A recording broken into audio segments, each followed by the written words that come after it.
Hello, I'm Kamal Santamaria. This is Counting the Cost on Al Jazeera, your weekly look at the world of business and finance. This week, from shutdown to cut down.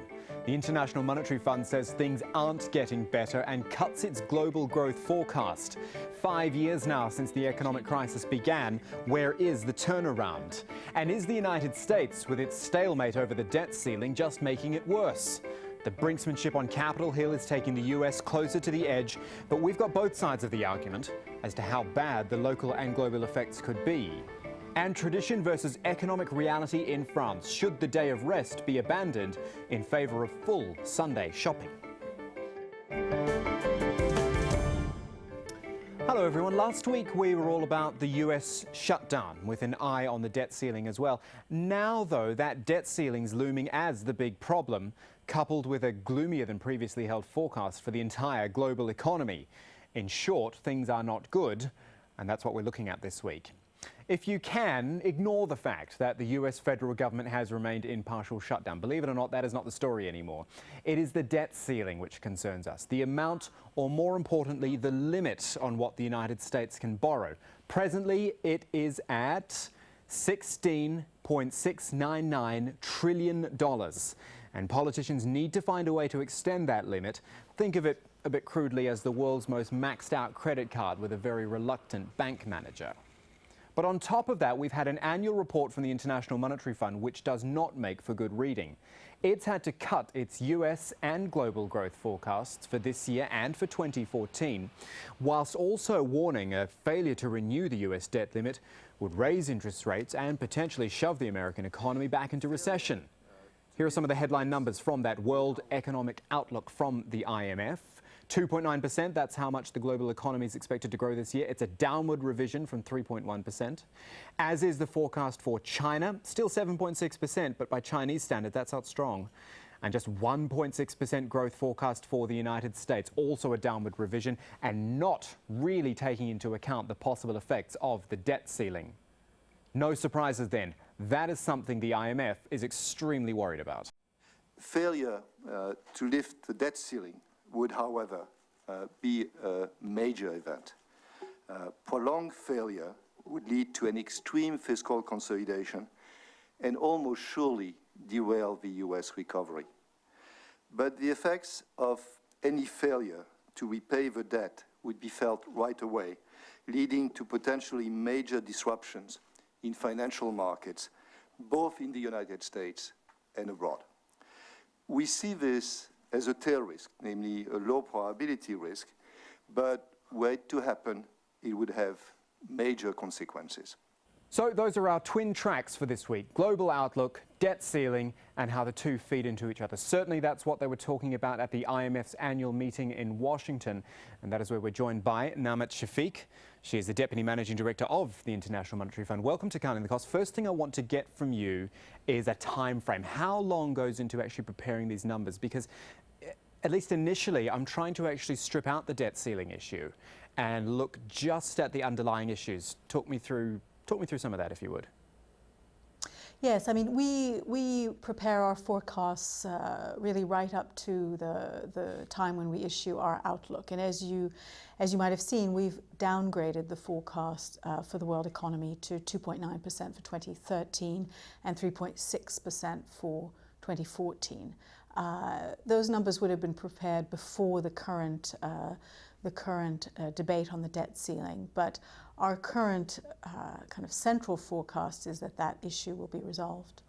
Well, you have to hope so, don't you? Because there is a lot of fear about this. Obviously, there is potential for trouble in the US, but there's also this global knock-on effect. Everyone's sort of on tenterhooks, waiting to see what would come out of Washington next. Yes, I mean, our estimates are that the current shutdown will actually have very small effects on economic growth. The issue of the debt ceiling is much bigger, and if that was not resolved, we estimate that that would result in very severe effects in the US, because the US government would have to contract its fiscal position in the end of 2013, and that would have negative effects on the economy. But it would also have very important spillover effects on financial markets, on equity markets, and through trade. probably hurting most those countries that are closest to the US economy in terms of trade links, countries like Mexico, Canada, the sort of NAFTA countries. But it would also have global spillovers. Countries that are financially very close to the US and energy producers would also probably be adversely affected. Do you, or does the IMF rather, have a view on the political situation? Because it is a lot of noise, if I can put it that way, that comes out of Capitol Hill. It's not a great look for the United States either, when something apparently so serious is at hand here. Yes, I mean, our hope and our central expectation is still that this will be resolved. We are working very hard to estimate what the consequences will be and helping countries around the world figure out what to do as contingency measures to prepare. But as I said, our expectation is that this will be resolved, and it really should be resolved.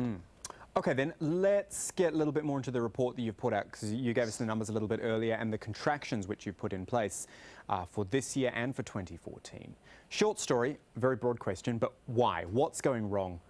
Why are things pulling back like this?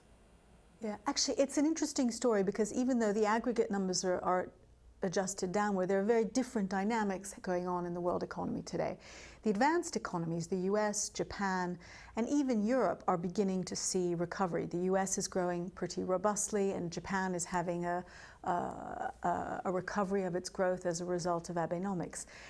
The big downward adjustment is really in the emerging markets, where we're seeing really a couple of things. We're seeing a more adverse external environment for them. They've had a very good few years, the emerging markets, between the combination of higher commodity prices and low global interest rates, and that's been very good for emerging markets. And that period is coming to an end. And then there are also domestic factors in several of the key emerging markets to do with domestic reforms lagging in countries like India, and structural changes in the economies going on in countries like China. So that's where the largest adjustments have been. For the low-income countries, they will grow between 4% and 5% over the next couple of years. So they're sort of holding steady. And do you buy into this argument that emerging economies have been affected by the indecision of the US Fed over the quantitative easing and the tapering? Because, you know, this was another idea that was thrown out there a lot, that until there was some sort of definitive word on tapering, there would be all sorts of uncertainty for those emerging markets where people had parked their money. Yes. Well, we had a sort of mini stress test in May when the Fed chairman mentioned the tapering word, and we saw an outflow of capital from emerging markets because in anticipation of higher interest rates. That sort of reversed and has stabilized somewhat in recent months, but in many ways it was a good test of the resilience of those markets, and I think many of those countries now realize they need to begin to prepare for a world of higher interest rates. So clearly the Fed's actions will matter, but we haven't really seen the full consequences. What we've been saying is that it's very important that this exit from unconventional monetary policy be orderly and very clearly communicated. It's as much a communications challenge as it is a technical challenge. And if that is done, we think that the negative consequences can be minimized. Now, this is real sort of crystal ball territory, but you know, I'm going to try it anyway. I think it's worth it. 5 years on from this economic crisis, from the start of this economic crisis, do you think we could have reasonably expected to be in better shape by now? It just feels like this is dragging on with no real end in sight. Yeah. You know, from a normal recession, you can expect to start to see signs of recovery in 2 to 3 years, but this was not a normal recession. You know, we call it the Great Recession. So in that sense, it's not surprising that it's taking a long time to see a recovery.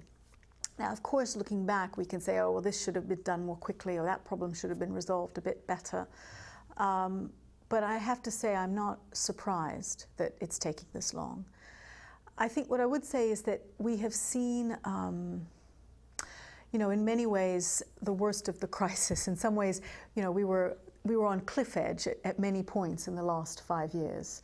I think we're no longer on the edge of a cliff. We're sort of slogging through a swamp, and there are many difficult reforms, what we've called difficult transitions, that different parts of the world economy are going through.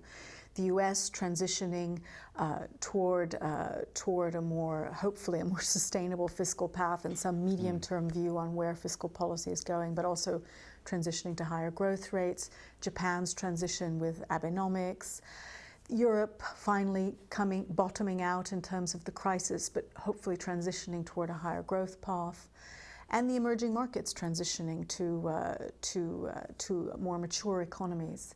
And so really the challenge now is for all of us to get through these transitions in an orderly way and then hopefully see a much more durable recovery thereafter. Namat Shafiq, the Deputy Managing Director of the IMF. Pleasure to have you on the show. Thank you. Thank you. It's been a pleasure.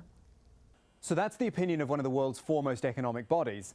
We want to expand on that and consider why the rest of the world should care about all of this. Well, if no agreement's reached, the government has to immediately balance its budget. In other words, it has to do what most of us have to do and spend only what we actually have coming in. Crazy idea. That'll mean some tough decisions on who gets paid and who has to wait. It also raises the spectre of the US defaulting on its debt, an unprecedented event and one that's got China, Japan and many other countries worried. There could also be another credit ratings cut. Remember, S&P did that 2 years ago it was. Another cut would have implications on how much Washington pays to borrow money and a whole host of knock-on effects. And then there's just uncertainty. Markets and investors hate it.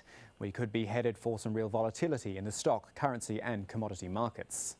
To actually permit default, according to many CEOs and economists, would be, and I'm quoting here, insane, catastrophic, chaos.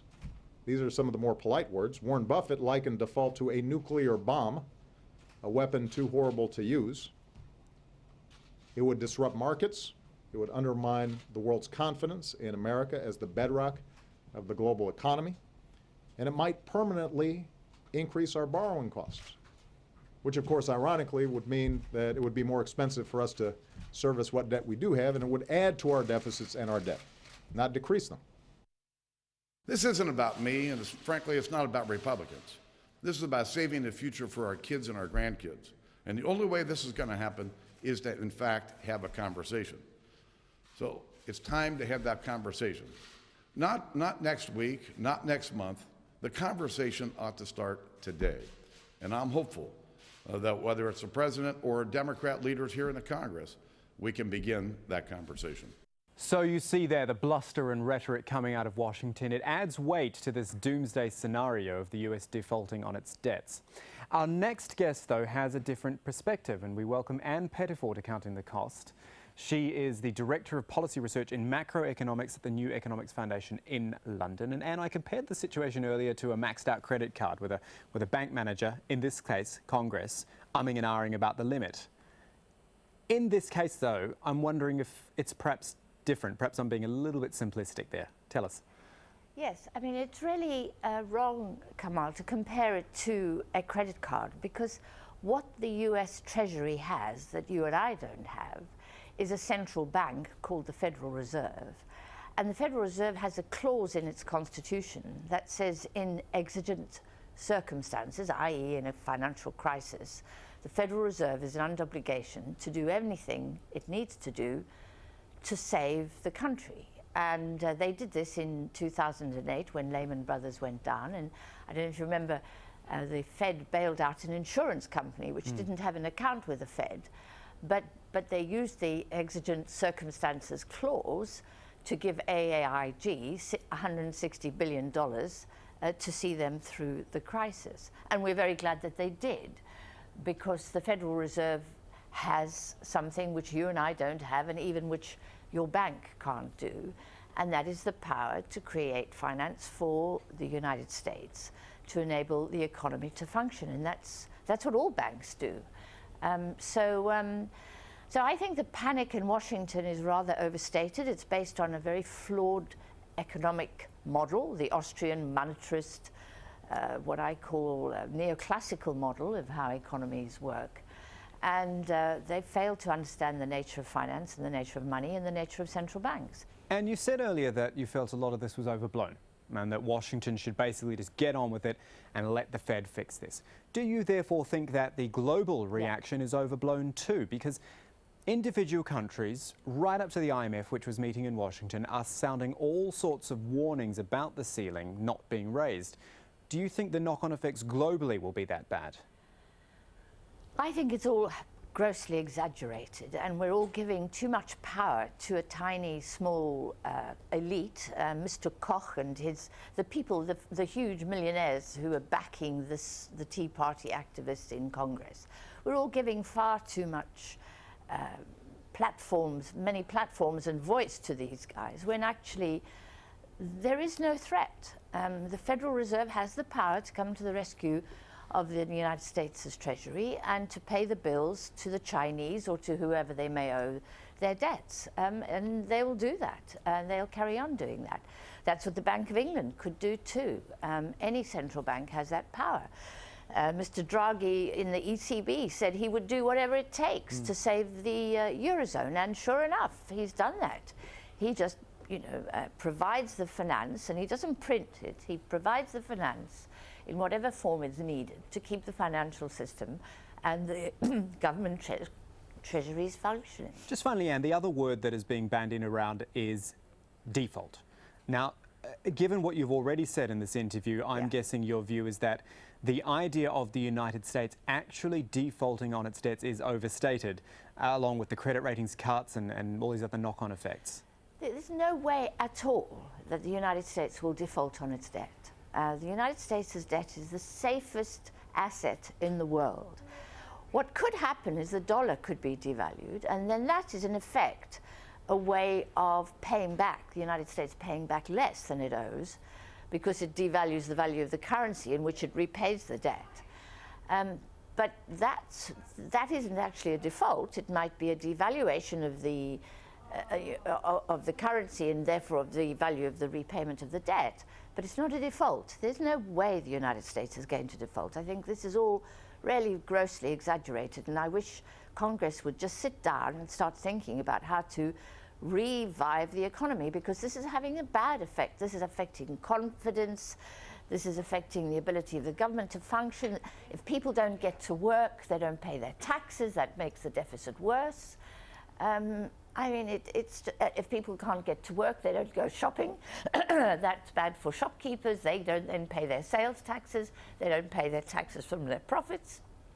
The government's deficit gets worse. I mean, these are all knock-on effects of a silly political game played by a bunch of billionaires addicted to an ideology which is about smashing up the government and smashing up the state. And it's a crazy ideology. It's not an economic theory, it's an ideology. And it's causing mayhem when it really doesn't need to.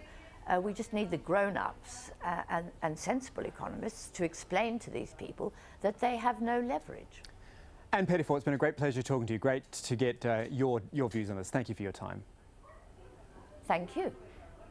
And just a final note before we leave all this US economic, political drama behind, for now at least, it is to do with a new player on the scene.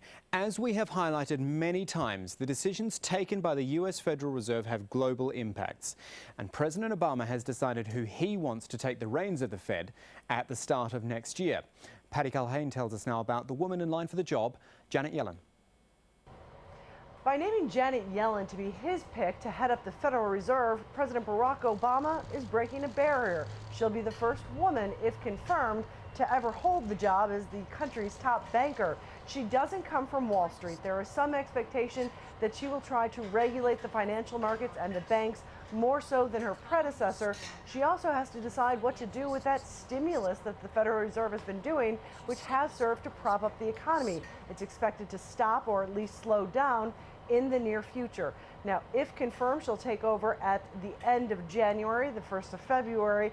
She is expected to be confirmed, although some Republicans are promising a bit of a fight. We have farther to go. The mandate of the Federal Reserve is to serve all the American people.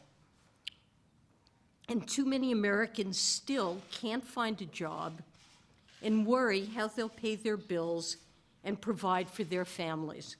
And still ahead on Counting the Cost, the Sunday conundrum. Should France's economic needs outweigh the tradition of not shopping on the 7th day? We'll look at that a little later on. But first, we look at a retail story out of India. Walmart, the world's largest retailer, which has been trying to bust into that Indian market for some time, but is now putting its expansion plans on hold. It's blaming strict government rules for the change in strategy, but it's welcome relief for India's small businesses who feared being overrun by the US giant. More from Faiz Jamil in New Delhi. In 2007, Walmart joined up with Bharti, one of India's largest telecom companies. It was a joint venture that saw the world's biggest retailer enter the Indian wholesale market, but it never sold directly to consumers. Walmart then set its sights on retail, with plans to open its own supermarkets across the country. Now, the company is taking a step back. Walmart will fully own the wholesale company it ran with Bharti. But the Walmart sign won't be appearing on any supermarkets. Bharti will take over the chain of more than 200 retail stores. Even if there's something left in terms This business analyst says Walmart's retreat from the retail sector shows a cautious change in its strategy for India. it would make sense perhaps to play it safe, wait for the general elections, and then look at somebody to see that at least the policy per se, in its current form at least, is going to be continued with. Several other obstacles have hit Walmart's entry into the retail sector. Last year's decision by the Indian government to allow 51% foreign investment in the retail sector was met by huge protests by small businesses. They feared Walmart's arrival in the sector would shut them down. Later, other regulatory hurdles came up. A law required foreign retailers to source 30% of goods from small local companies. Walmart said that made its business unviable. At large, and also it's going to hurt both the companies. Sharma says if Walmart can't set up shop in India, other foreign retailers won't be able to either. And unless and until they're taken care of, or there's some carte blanche that comes in from the new government, I think the pace of FDI will continue to dwindle. And to France, where you can shop any day you like, as long as it's not Sunday. That's the official story, at least. There does remain a ban on the majority of Sunday trading in France. But with both unemployment and economic growth pretty poor right now, a growing number of retailers and even the shoppers think it should be different. Emma Hayward with this report from Paris. It's early morning on the edge of Paris, and the doors at this hardware store open to let in the first customers of the day. Workers here told us that the takings on a Sunday make up to a quarter of this store's weekly turnover. But most retailers are banned from trading on a Sunday.